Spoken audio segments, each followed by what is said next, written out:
अस्सलाम वालेकुम, welcome back to my YouTube channel. Hope you all are doing well.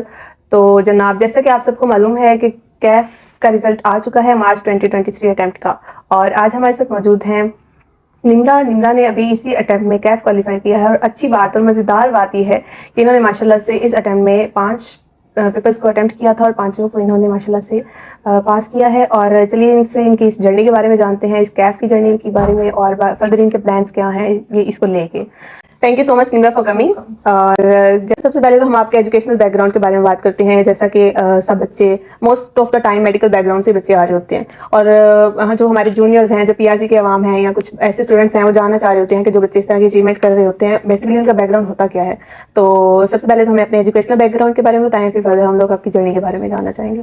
Educational background में मैंने FSc pre medical किया हुआ है, और मतलब मेरी कोई फील्ड ऐसी नहीं थी पीछे से कि जो सीए से रिलेटेड हो, और सभी कहते थे कि एफएससी प्री मेडिकल किया तो ये तो सीए कर ही नहीं सकते ना, प्री मेडिकल वाले, इम्पॉसिबल है। तो मुझे फिर मैंने 2 दफा एमडी-कैट भी दिया था कि एमबीबीएस में एडमिशन हो जाए, ख्वाब तो डॉक्टर बनने का था, लेकिन वहां पे मेरा नहीं हुआ एडमिशन। तो उसके बाद फिर मैंने सोचा कि मैं सीए करती हूँ, और फिर मैं इस साइड पे सीए की तरफ आ गई थी।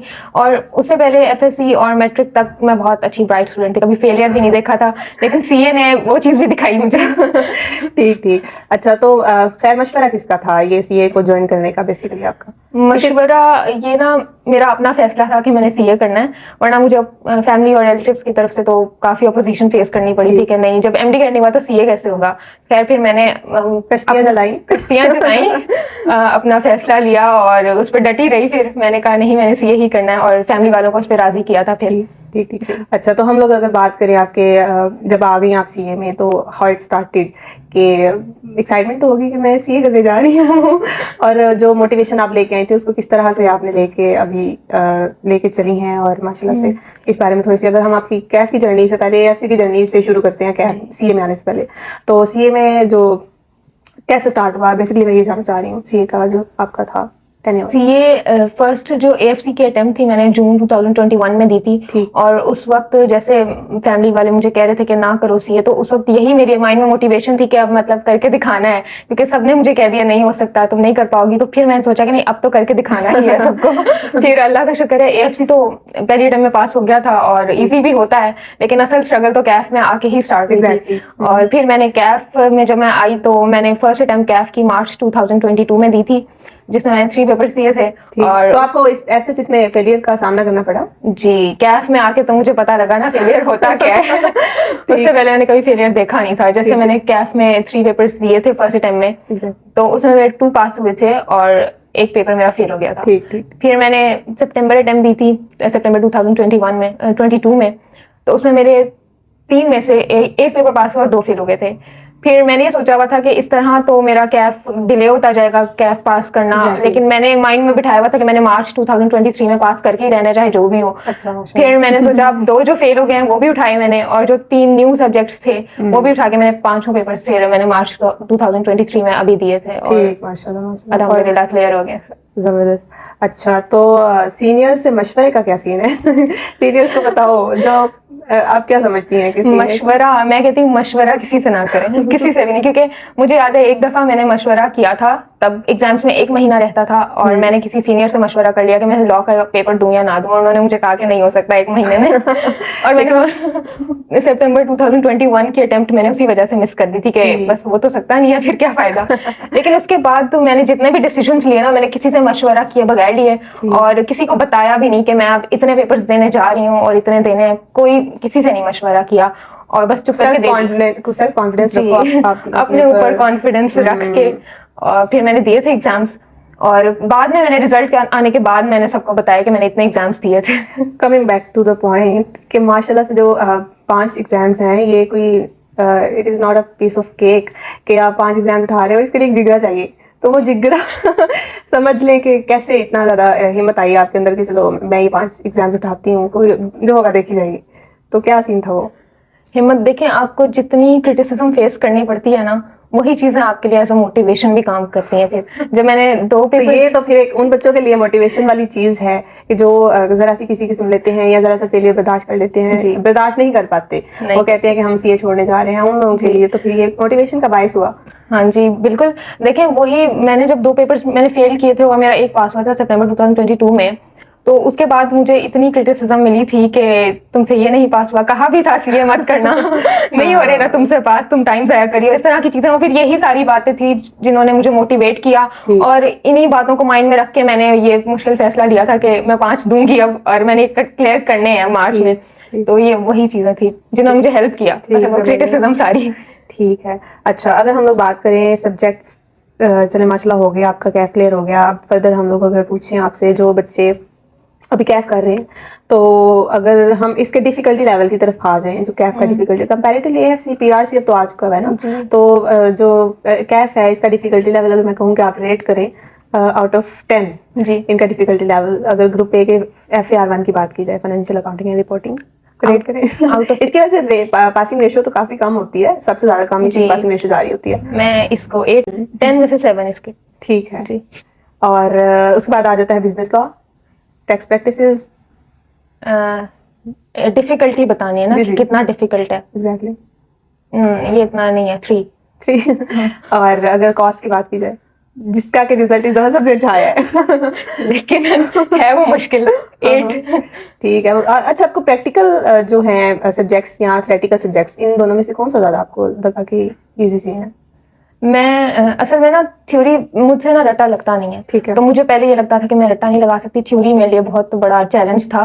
लेकिन उसके बाद मुझे इसको टैकल करना आ गया था कि थ्योरी को मैंने लेके कैसे चलना है। उसका मतलब एक सिंपल सोल्यूशन है, मल्टीपल रिविजन्स हो। आप उसको सर पे सवार नहीं करो कि थ्योरी है तो मुझसे होगा नहीं, बस उसको आप रिवाइज करते रहो, साथ साथ भूले ना, बस वो आपको माइंड में एक चीज रहे, कॉन्सेप्ट आपका माइंड में रहे, तो थ्योरी इजीली हो जाती है।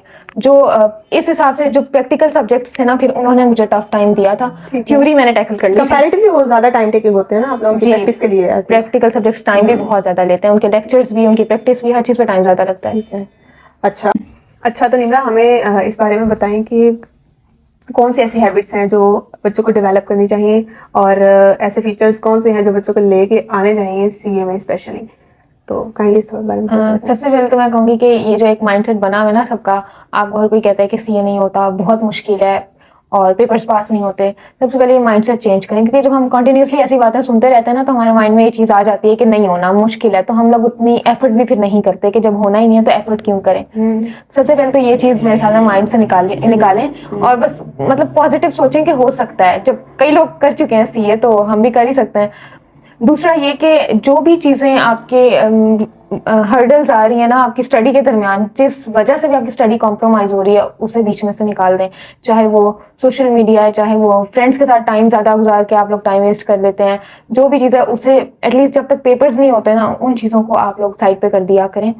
और जब फेलियर आए ना तो घबराना नहीं है। सबसे पहले आपने घबराना नहीं है। और दूसरे लोग बातें करते हैं, क्रिटिसाइज करते हैं, लेकिन वो मेरे ख्याल में एज अ मोटिवेशन भी काम करते हैं, तो उसको एज अ मोटिवेशन लेकर और दोबारा से मेहनत करनी है।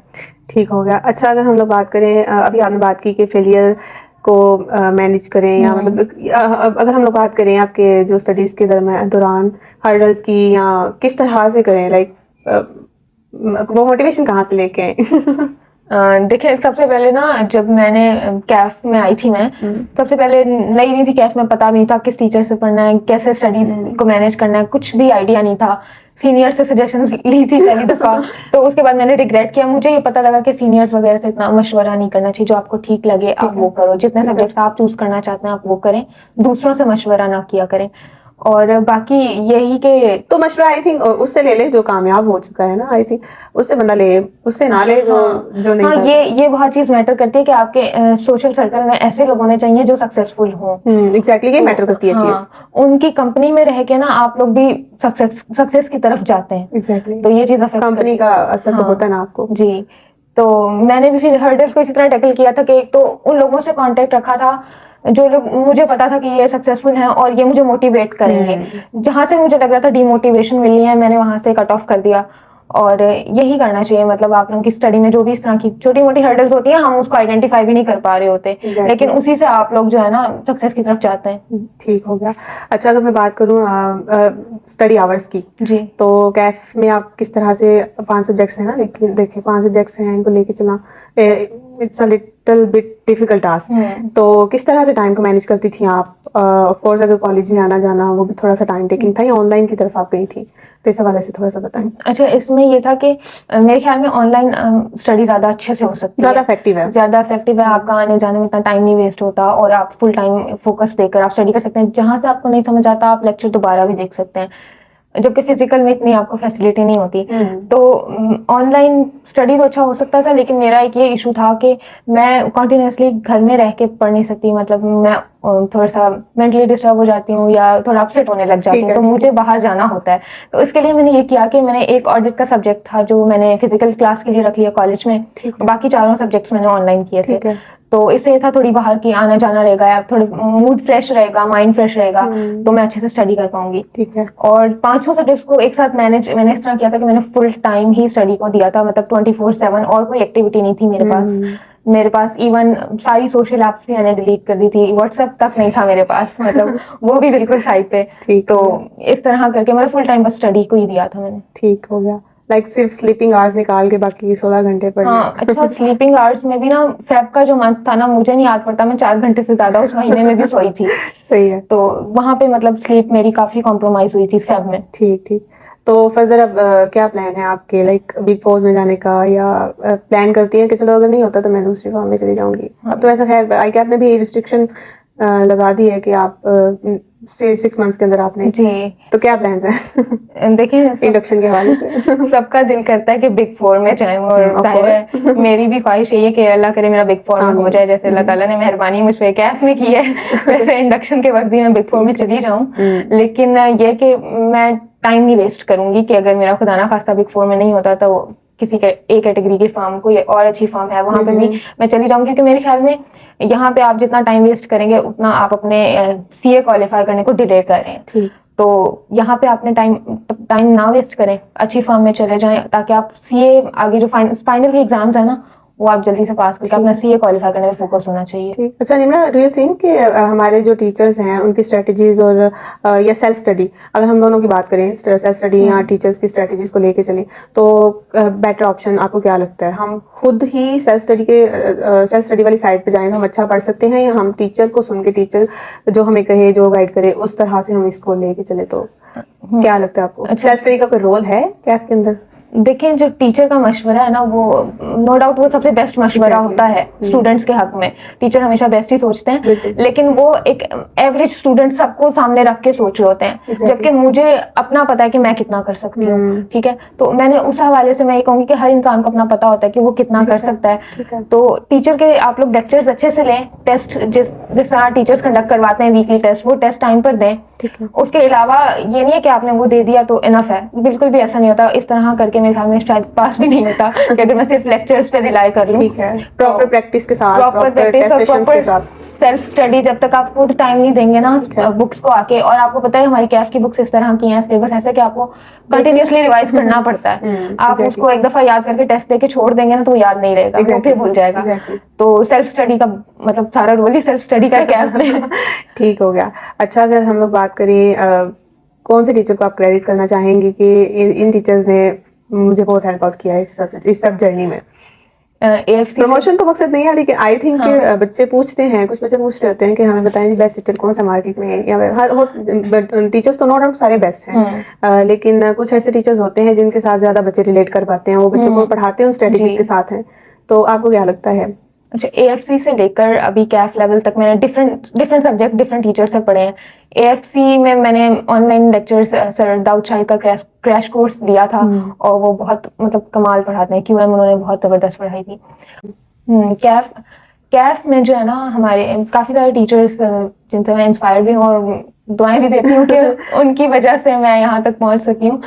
उनमें सर उमैर शिराज, सर अनान रऊफ, मतलब डिफरेंट सब्जेक्ट्स मैंने डिफरेंट टीचर से पढ़े हैं। सर अहमद रजा मीर जो कराची के हैं, उनको तो स्पेशल क्रेडिट जाता है, क्योंकि उन्होंने जिस तरह से स्टूडेंट्स की हेल्प की है ना, मतलब अनएक्सप्लेनेबल है कि उन्होंने फ्री पोर्टल्स दे दिए और तकरीबन एग्जाम से 1.5 महीना पहले पूरे पोर्टल फ्री दे देना स्टूडेंट्स को, माशाल्लाह। वो नहीं जानते कि कितने स्टूडेंट्स ने उनके पोर्टल से फायदा उठा के पास किया होगा। तो उनके लिए तो स्पेशली उस वक्त भी मैं दुआएं करती थी जब मैं पढ़ रही होती थी उनसे, अभी भी दुआएं करती हूँ कि अल्लाह पाक बहुत अच्छे दे उनको। और इसके अलावा सर आसिफ, उनसे लॉ भी पढ़ा है, ऑडिट भी पढ़ा है, सर आतिफ आब्दी हैं, सर फारूक हमजद हैं टैक्स के, सारे टीचर ही जबरदस्त हैं। अच्छा, अगर हम लोग बात करें ना सीए में बच्चे आ जाते हैं एक बहुत ज़बरदस्त किस्म की मोटिवेशन के साथ और टाइम के साथ डिमोटिवेट हो जाते हैं, तो आपको क्या लगता है कौन से ऐसे फैक्टर्स हैं जो बच्चों को डिमोटिवेट कर देते हैं? फैक्टर्स जो डिमोटिवेट करते हैं ना, वो बस यही कि लोगों की बातें होती हैं। मेरे ख्याल से लोगों की बातें जो आपके माइंड में बैठी हुई होती हैं वही डिमोटिवेट करती हैं। फेलियर का डर भी होता है। फिर हाँ, फेलियर का डर होता है, और फेलियर के डर में फिर यही आ जाता है कि फिर लोगों ने क्या कहना है। तो मेरे साथ यही हुआ था कि पहले मैंने जो फर्स्ट अटेम्प्ट दी थी ना कैफ की, उसमें 2 पेपर्स मेरे पास हुए थे, एक फेल हो गया था। और जो सेकंड अटेम्प्ट कैफ की मैंने सितंबर 2022 में दी थी, उसमें मेरे 1 पेपर पास हुआ था और 2 फेल हो गए थे। तो अब ऐसे सिचुएशन में ना स्टूडेंट्स होते हैं ना बहुत डिमोटिवेट हो जाते हैं कि मेरे से 3 नहीं पास हुए तो मैं 5 कैसे करूंगी, है ना। लेकिन मैंने उस वक्त ये सोचा कि नहीं, अगर मतलब काफी सर्कमस्टांसेस ऐसे होते हैं कि आप नहीं कर पाते हो, लेकिन जरूरी नहीं कि आप नेक्स्ट टाइम भी वैसे ही परफॉर्म करेंगे। आप अपनी स्ट्रेटेजी चेंज करो, आप लोग दोबारा से मेहनत करो। तो मेरे ख्याल में आप लोग डिमोटिवेट होने की जरूरत नहीं है, आपको सेल्फ बिलीफ होना चाहिए। वो है ना तो कर लेंगे, बस अपने ऊपर आपको जब तक बिलीव है ना तो कर सकते हैं। ठीक, ज़बरदस्त हो गया। तो अगर थोड़ा सा बात करें हम लोग सेल्फ अवेयरनेस पे अगर हम लोग बात करें तो मैं पूछना चाहूंगी कि who is Nimra? A struggler. ठीक हो गया, ज़बरदस्त। तो अब ऐसा पैगाम या ऐसा कोई लाइफ लेसन जो आपने अपनी ज़िंदगी से या इस जर्नी से चाहें कि आप मैं उन बच्चों के साथ शेयर करूं जिनको इससे कुछ मोटिवेशन मिल सकती है, तो बोलें, आप बताएं। मैं ये मैसेज दूंगी कि जिद्दी बन जाएं, जिद्दी बन जाए, क्योंकि आप ये देखें कि जो भी इंसान सक्सेसफुल हुआ है ना, बड़े बड़े लोगों की आप एग्जांपल्स लें, रोल मॉडल्स जो सक्सेसफुल लोग हैं, आप उनमें ये बातें उनमें होती हैं कि एक रेजिस्टेंस और एक रेजिलियंस, ये क्वालिटीज उनके अंदर होती हैं कि वो बहुत मतलब जिद्दी नेचर होती है कि उन्होंने जो सोचा है ना वो करके रहना है, और अगर फेलियर आ भी जाता है ना रास्ते में तो गिव अप नहीं करना। तो ये अगर एक बंदा अड़ गया है ना कि बस अब मैंने करके ही रहना है, तो वो कर लेगा। तो बस आप लोग जहाँ पे सक्सेस का मामला हो, जहाँ अपने गोल्स अचीव करने का मामला हो, वहाँ पे बस डट जाया करें। जबरदस्त, बहुत अच्छी एडवाइस है ये। तो so thank you so much Nimra for coming, for your time, and बहुत मजा आया आपसे बातचीत करके और माशाल्लाह से आपकी जर्नी के बारे में जान के। होपफुली बच्चे भी आपकी इस जर्नी को लेके मोटिवेट होंगे, जो लोग डिमोटिवेट हो जाते हैं फेलियर के डर से। आई थिंक सो कि आपकी एग्जांपल उनके लिए काफी होगी कि डरना नहीं है भाई, घबराना नहीं है। सबसे पहले तो आप लोगों ने thank you so much for having me here. It's a player. So तो जनाब, ये था हमारा आज का इंटरव्यू। होपफुली आपको ये वीडियो पसंद आई होगी। तो वीडियो पसंद आई है तो अपने दोस्तों के साथ जो डिमोटिवेट होकर बैठे हुए हैं, निम्रा की एग्जांपल है उनके सामने, माशाल्लाह से डिमोटिवेट नहीं होते, और उनके साथ ये वीडियो ज़रूर शेयर करें और मेरे चैनल को सब्सक्राइब जरूर करें। मिलते हैं आपको अगली वीडियो में, तब तक के लिए अल्लाह हाफिज़।